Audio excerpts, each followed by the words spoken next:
Senator Zengizo Chabangu, the interim Secretary General of the Citizen Coalition for Change (CCC), has sparked controversy by defending his recent visit to Mr. Emerson Mnangagwa's farm in Kwekwe. Azvipere mushe panapa tinoona kuti Zengizo Chabangu okriticiziwa pamusoro aiwa pekuzvifanda makona mapictures muchiona aiwa vanhu vachinopiwa food by the visit to Idi Mnangagwa's pre-camp farm, but tinoona kuti Zengizo Chabangu vanova vachinzi Chabangu fits on bail at Mnangagwa farm as nation grapples with the hunger. Sana vena vashuka kuda nyongo nobo subscribe or like or turn on the bell icon.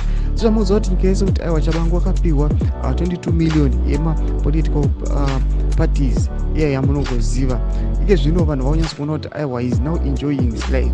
Munhu umunyu kwamuchinzi amid widespread concerns about food security and hunger in Zimbabwe, Chabangu's attendance at a high-profile event hosted by Mnangagwa is enduring criticism over various quarters.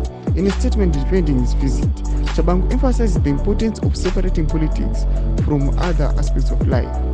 I've been invited to President Emerson Mnangagwa's farm in Kwekwe to see what he's doing and his piece of land, Chabangu explained. As long as it is something that helps keep Zimbabwe afloat, I will attend without failure. Politics must be separated from social life and economics. I will have one or two takeaways. Ndomashoko anobuda panapa nyongona Zengizo Chabangu achizama kuzvidefenda achiti aiwa sezvinongoziva nemunhu wese kuti Chabangu itongori munhu akatongotungwa ne the ruling party, munhu agara aitongoriko, hapana kana gore rakambopinda muCitizen Coalition for Change, akazongouya last year achida kungobvisa vhoti yevana.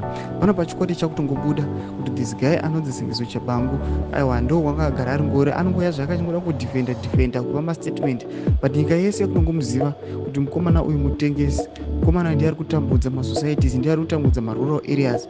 Nekuda kwethis move wese nobva atozoenda kuthis event Kwekwe mutungamiri wenyika pamusoro pazvo ongopa mastatement ekuzvidefenda zina kana musoro. Tudze mafungiro enyu muri kudii pamusoro pemashoko ake pina comment section medu. Musawana subscribe or like and turn on the bell icon.